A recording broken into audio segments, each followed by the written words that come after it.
Season 2 episode 13 start होता है। तो जैसे हमने देखा प्रीवियस एपिसोड में कि वॉल्टर जेन को वही मरने के लिए छोड़ देता है। तो जेन मर जाती है और जब जेसी उठता है तो वो देखता है कि जेन अब सांस नहीं ले रही। वो बहुत ट्राई करता है, उसे सीपीआर भी वो देता है, पर फिर भी कुछ भी नहीं होता। जेसी बहुत डिस्टर्ब होता है और रोने लगता है। उसे कुछ समझ में नहीं आता कि क्या करना चाहिए। तो वो वॉल्टर को कॉल करता है और वॉल्टर को बताता है सब सिचुएशन के बारे में। तो वॉल्टर उसे बोलता है कि एक मैं आदमी भेज रहा हूँ और तुम्हें कुछ भी प्रॉब्लम नहीं होगी। वॉल्टर उस आदमी को घर पर भेजता है और जेसी घर के बाहर ही बैठा हुआ होता है।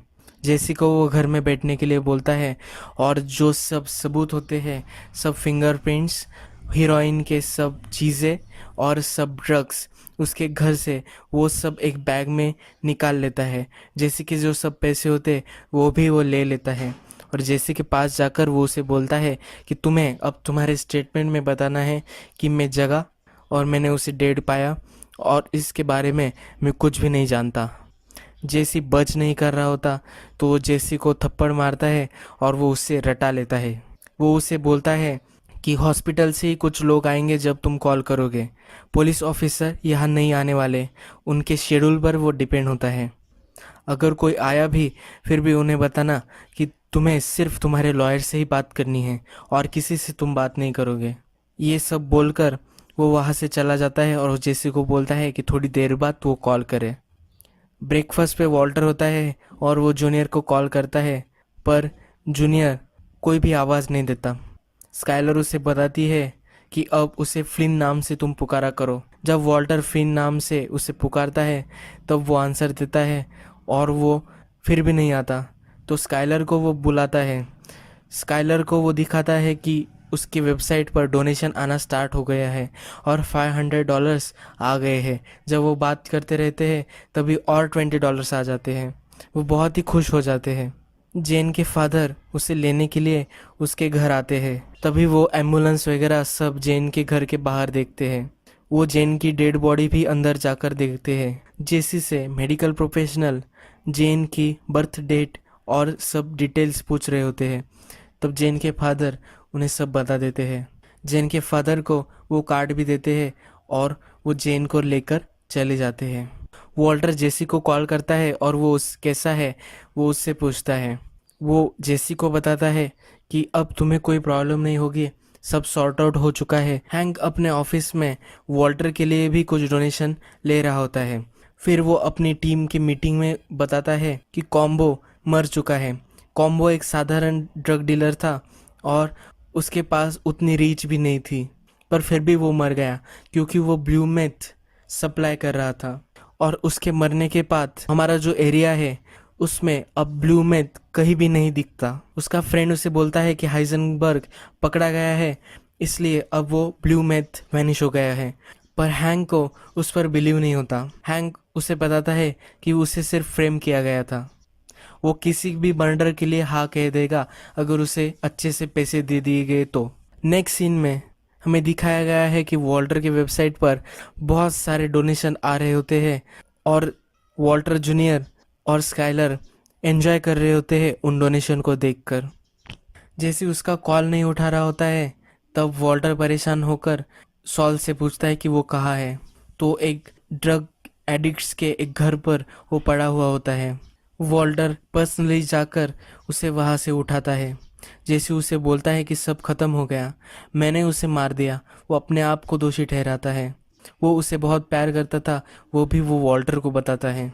वो वॉल्टर के कंधे पर सर रखकर बहुत रोता है। जेन के फादर जेन के घर पे आते हैं और उसके सब पेंटिंग्स वगैरह देखते हैं, उसका स्टफ देखते हैं।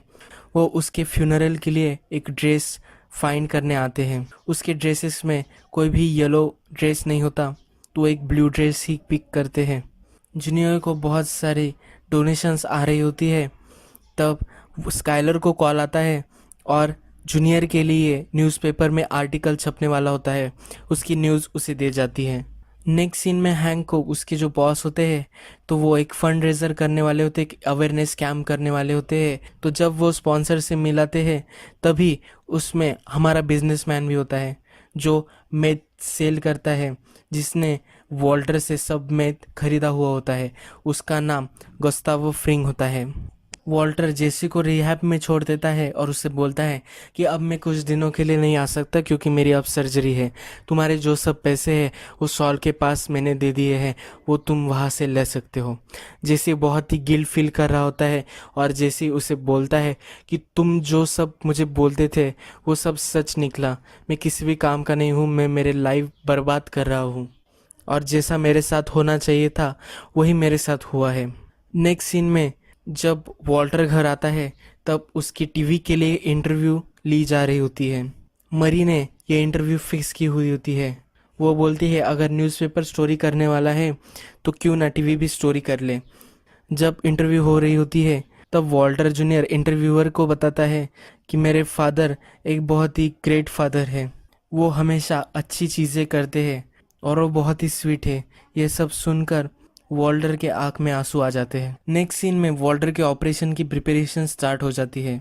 उसमें उसे एनेस्थीसिया दे जाता है जिससे वो ज़रा रिलैक्स हो जाता है। वॉल्टर का सब सामान स्काइलर उससे ले लेती है, उसकी घड़ी और उसके सब चश्मा वगैरह सब इक्विपमेंट्स। जूनियर फिर उससे पूछता है कि तुम्हारा फ़ोन कहाँ है। अब वॉल्टर ने ड्रग लिया है और वो ज़रा अनकॉन्शियस है, तो वो पूछता है कि कौन सा फ़ोन। स्काइलर को पता चल जाता है कि वॉल्टर के पास तब भी 2 फ़ोन थे और अब भी उसके पास 2 फ़ोन हैं। वॉल्टर की सर्जरी सक्सेसफुल हो जाती है। नेक्स्ट मीटिंग होती है डॉक्टर्स वॉल्टर और स्काइलर के बीच। डॉक्टर उसे अपनी बेटी के बारे में पूछते हैं। वो अपनी बेटी की पिक्चर डॉक्टर को दिखाता है। डॉक्टर उससे बोलते हैं एक कंसिडरेबल तुम्हारे पास अब टाइम है, ऑपरेशन बहुत ही अच्छे से सक्सेसफुल हुआ है और तुम 3-4 हफ्ते बाद काम भी कर सकते हो, पर तुम्हें अब कोई हेवी लिफ्टिंग नहीं करनी। स्काइलर डॉक्टर से सब पूछ लेती है कि कब तक वॉल्टर अपने काम पर जाने के लिए तैयार होगा और कब तक उसे घर पर रहना है। वो स्काइलर को ये सुनकर अच्छा लगता है कि अब वॉल्टर पूरी तरह से ठीक हो चुका है। नेक्स्ट सीन में हमें दिखाया गया है कि जेन के फादर फिर से वर्क पे आ जाते हैं। उनके कलीग उनको कंसोलेशन देते हैं, तब वो बोलते हैं कि घर पे रहने से काम में ही हमें झोंक देना चाहिए, इससे भी हेल्प मिलती है। वो फ्लाइट्स को मॉनिटर करने का उनका जॉब होता है, फ्लाइट क्रैश ना हो इसलिए वो सब मॉनिटर कर रहे होते हैं। नेक्स्ट सीन में हमें वॉल्टर और स्काइलर की बातचीत दिखाई गई है। स्काइलर सब सामान पैक कर रही होती है और बोलती है कि मैं 2 दिन तक हैंक और मरी के साथ रहने वाली हूँ।